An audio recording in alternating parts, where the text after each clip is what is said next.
Students आपका एक बार फिर से स्वागत है हमारे यूट्यूब चैनल पे। स्टूडेंट आज हम आपके लिए लेके आए हैं interesting topic that is called gravity. आज स्टूडेंट हम ग्रेविटी को डिस्कस करने वाले हैं। ग्रेविटी से रिलेटेड जो भी फिनोमिनाज हैं उनको हम क्या करने वाले हैं स्टूडेंट, डिस्कस करने वाले हैं। तो स्टार्ट हो जाइए एक बार फिर से हमारे साथ। अब देखिए स्टूडेंट, आज हम सबसे पहले बताने वाले हैं आपको ग्रेविटी के बारे में। देखिए मैं एक छोटा सा आपको एक क्वेश्चन बताने वाला हूँ, क्वेश्चन का आंसर बताने वाला हूँ। अगर कोई आपसे पूछता है what is the basic difference between gravity and gravitation, अगर आपसे कोई पूछता है कि ग्रेविटी और ग्रेविटेशन में क्या डिफरेंस है, तो आपका जवाब क्या रहने वाला है स्टूडेंट? देखिए ग्रेविटेशन क्या होता है, पूरे यूनिवर्स में लगने वाला दो बॉडीज के बीच का फोर्स ऑफ अट्रैक्शन, यही होता है ना ग्रेविटेशन। फिर ये ग्रेविटी क्या हुआ, ग्रेविटी कहां पे होता है, ग्रेविटी होता क्या है? देखिए ग्रेविटी पहले मैं बता देता हूं आपको। It is the phenomena of attraction between earth and any other body. Basically जो ग्रेविटी जो होता है वो अर्थ और उसके अंदर या फिर उसके आसपास जो भी कोई बॉडी है उसके बीच का फोर्स ऑफ अट्रैक्शन क्या कहलाता है, ग्रेविटी कहलाता है। ठीक है ना। The force of attraction exerted by earth on the body is called force of gravity. अब एक्चुअली क्या होता है कि जो अर्थ है वो किसी दूसरी बॉडी को क्या करती है, अट्रैक्ट करती है, एक फोर्स के साथ करती है, उसको हम क्या बोलते हैं, फोर्स ऑफ ग्रेविटी कहते हैं। तो इसका मतलब स्टूडेंट क्या निकल के आता है कि एक्चुअलिटी में जो ग्रेविटी है वो अर्थ पे है। ठीक है ना, अर्थ पे क्या है, ग्रेविटी। मतलब अर्थ पे ऑब्जेक्ट के बीच का, अर्थ और ऑब्जेक्ट के बीच का जो फोर्स ऑफ अट्रैक्शन है दैट इज कॉल्ड ग्रेविटी। अब basically gravity is the special case of gravitation. देखिए ग्रेविटी जो है वो स्पेशल केस है। किसका स्पेशल केस है, ग्रेविटेशन का। जो ग्रेविटेशन तो है पूरे यूनिवर्स में, अब यूनिवर्स में अर्थ भी तो आता है ना, तो उसी का ही तो पार्ट है एक तरह से। ठीक है ना। तो बेसिकली हम क्या कह सकते हैं, gravitation is the force of attraction between the any two bodies in the universe. ठीक है ना।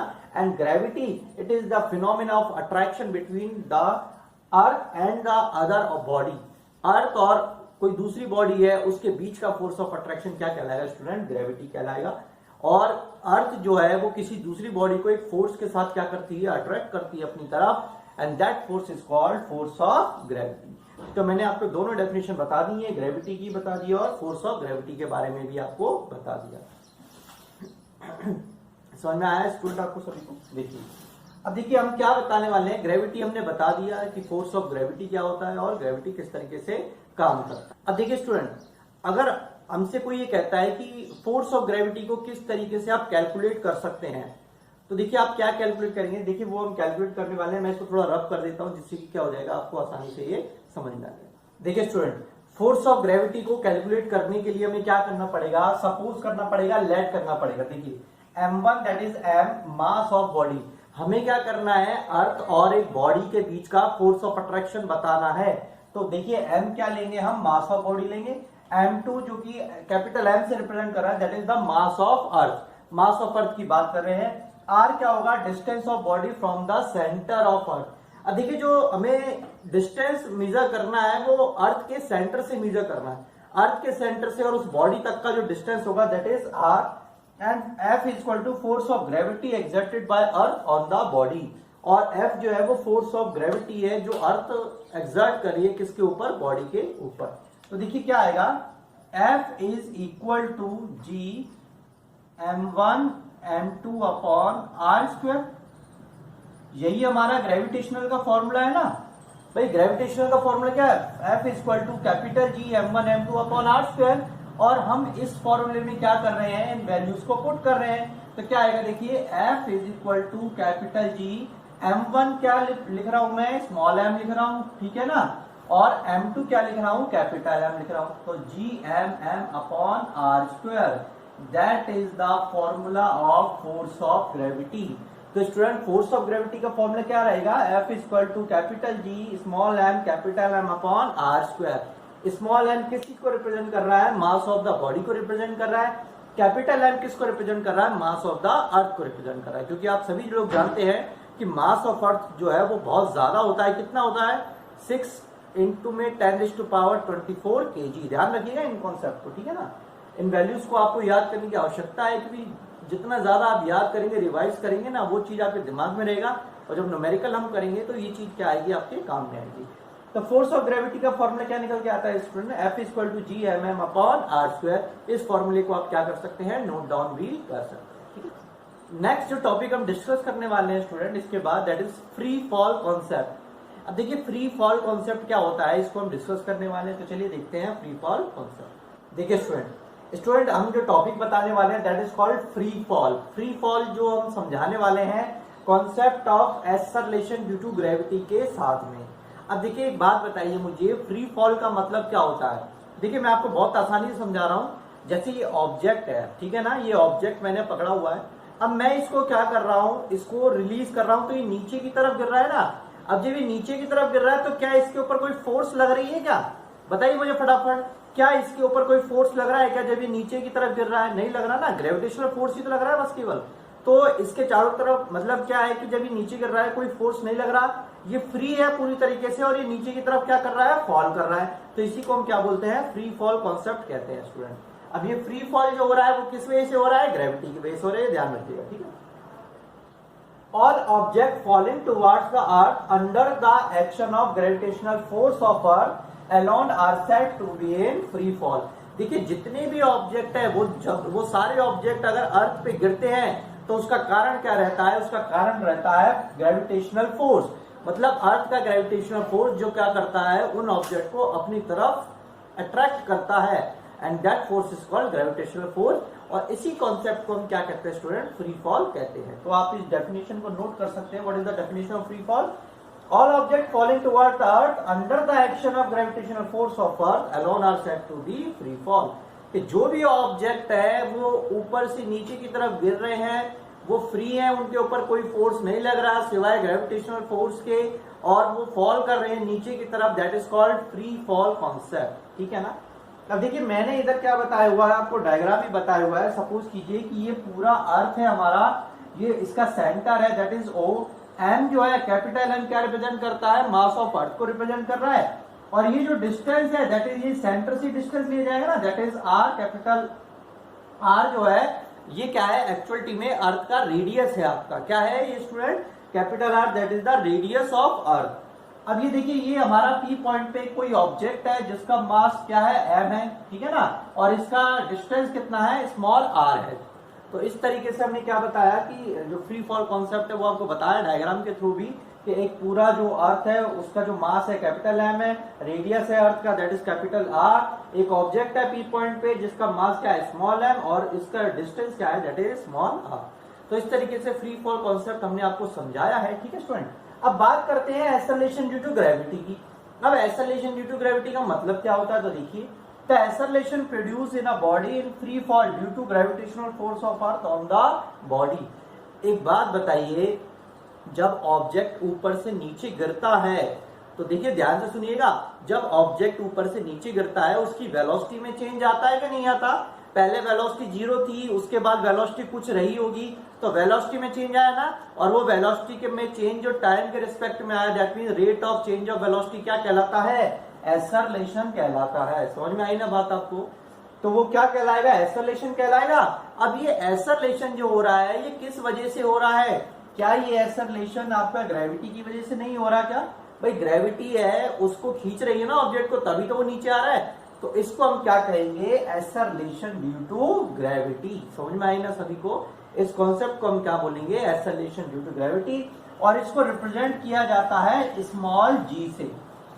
ध्यान से सुनिएगा, एक्सेलरेशन ड्यू टू ग्रेविटी को रिप्रेजेंट किया जाता है स्मॉल जी से। कैपिटल जी से हम क्या रिप्रेजेंट करते हैं, ग्रेविटेशनल कांस्टेंट, ठीक है ना। और एक्सेलरेशन ड्यू टू ग्रेविटी की वैल्यू हम निकालने वाले हैं आगे, तो मैं आपको पहले ही बता देता हूं वैल्यू कितनी होगी, that is 9.8 meter per second square, that is the value of acceleration due to gravity. इसको हम कैलकुलेट करके निकालेंगे, ठीक है ना student.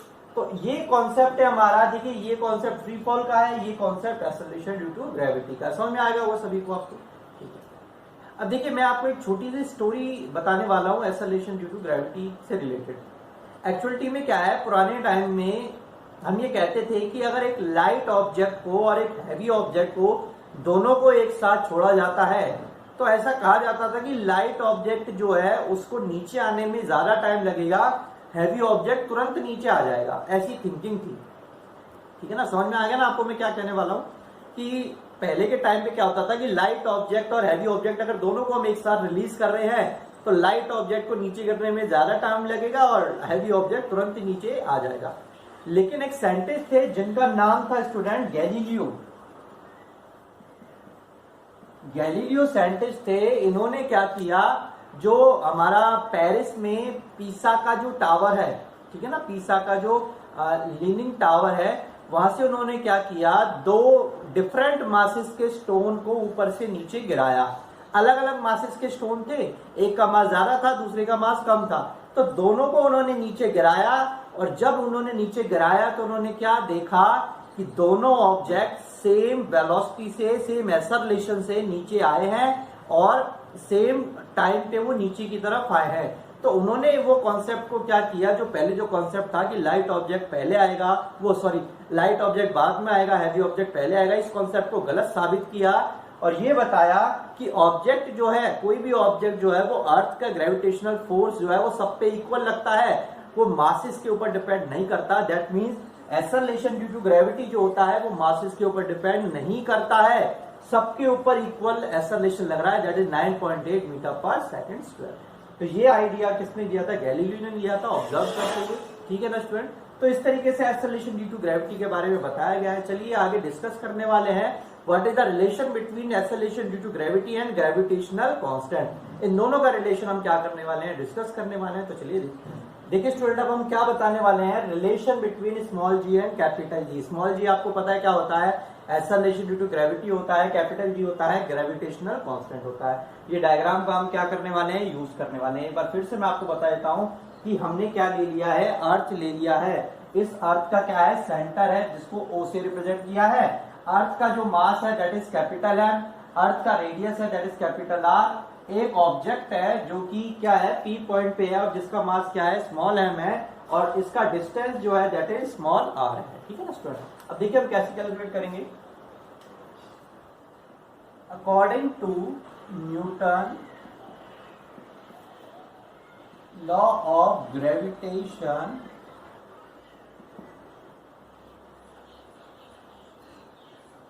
Newton law of gravitation, the force exerted by earth on the body is, देखिए according to the Newton's law of gravitation the force exerted by earth on the body is, क्या force रहेगा अर्थ का उस body के ऊपर, क्या आएगा, F is equal to capital G capital M small m upon R square. ये अभी थोड़ी देर पहले ही हमने इसको डिस्कस किया है ना। F is equal to capital G capital M small m upon R square. Capital G क्या है, ग्रेविटेशनल कांस्टेंट है, कैपिटल M क्या है, मास ऑफ अर्थ है, स्मॉल m क्या है, मास ऑफ बॉडी है, R क्या है मेरा, डिस्टेंस बॉडी का अर्थ से, ठीक है ना। ठीक है स्टूडेंट, इसको इक्वेशन फर्स्ट का नाम देते हैं। According to Newton second law of motion. अब देखिए स्टूडेंट, यहां पे हम बात कर रहे हैं न्यूटन के सेकेंड लॉ की। तो न्यूटन का सेकेंड लॉ क्या कहता है, F is equal to M A, यही कहता है ना, F is equal to M A कहता है। और देखिए एक्चुअलिटी में जब हम ग्रेविटेशन की बात कर रहे हैं तो एक्सेलरेशन किस में कन्वर्ट हो जाता है, एक्सेलरेशन ड्यू टू ग्रेविटी में कन्वर्ट हो जाता है। तो इक्वेशन क्या आएगी, F is equal to M G आ जाएगी मेरी, इक्वेशन नंबर सेकंड। अब क्या ये दोनों फोर्स इक्वल नहीं है क्या, दोनों फोर्स इक्वल है ना।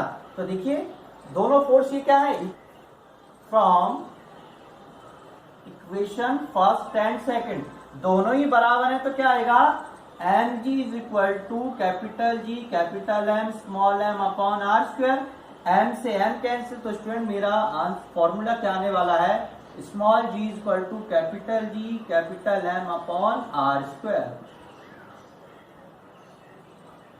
तो स्टूडेंट मेरा एक्सेलरेशन ड्यू टू ग्रेविटी का फॉर्मूला क्या हो जाएगा, small G is equal to capital G capital M upon R square. समझ में आएगा सभी को। इस तरीके से हम क्या कर देंगे, इस फॉर्मूले को डिराइव कर देंगे।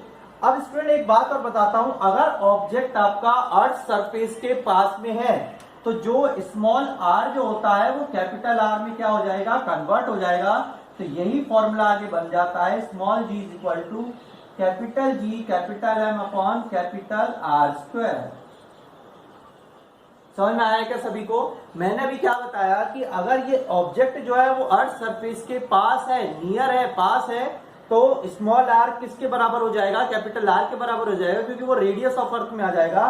That mean small G equal to capital G capital M upon R square. तो इस तरीके से हमने क्या कर दिया, इस फॉर्मूले को डिराइव कर दिया। ठीक है, समझ में आया ना सभी को स्टूडेंट?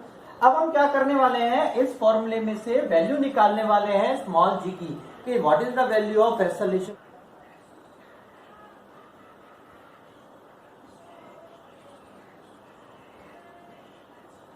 देखिए स्टूडेंट, वैल्यू क्या निकलेगा स्मॉल जी का? हमारा फॉर्मूला क्या था? Small G is equal to capital G capital M upon R square. यही फॉर्मूला था ना हमारा। ठीक है, इस फॉर्मूले में हम क्या करने वाले हैं, वैल्यूज पुट कर।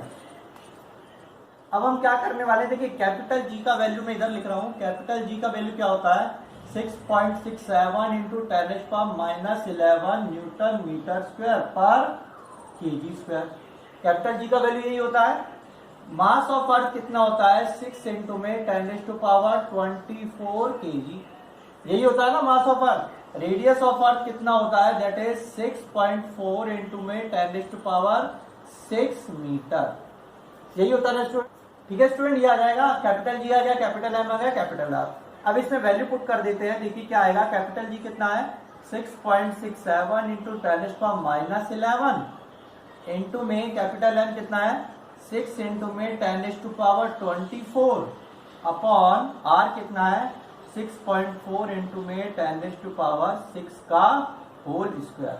इसको आपको याद हो तो हम पहले भी कैलकुलेट किए हुए, हमने कैलकुलेट किया हुआ है हमने, जब हमने हैवी और लाइट ऑब्जेक्ट की बात की थी। तो जी का वैल्यू कितना निकला था स्टूडेंट? मैं डायरेक्ट लिख रहा हूं, आप इसको कैलकुलेट कर लेना, पहले भी कर चुके हैं। That is 9.8 meter per second square. क्या यही वैल्यू हमने नहीं बताई थी स्टूडेंट आपको? स्टार्टिंग में यही वैल्यू बताई थी कि स्मॉल जी का वैल्यू कितना आएगा? 9.8 मीटर पर सेकंड स्क्वायर। तो एक्सेलरेशन ड्यू टू ग्रेविटी का जो वैल्यू निकलता है वो कितना निकलता है स्टूडेंट? 9.8 मीटर पर सेकंड स्क्वायर। तो इस तरीके से आप क्या कर सकते हैं, एक्सेलरेशन ड्यू टू ग्रेविटी की वैल्यू को कैलकुलेट कर सकते हैं, सॉल्व भी कर सकते हैं।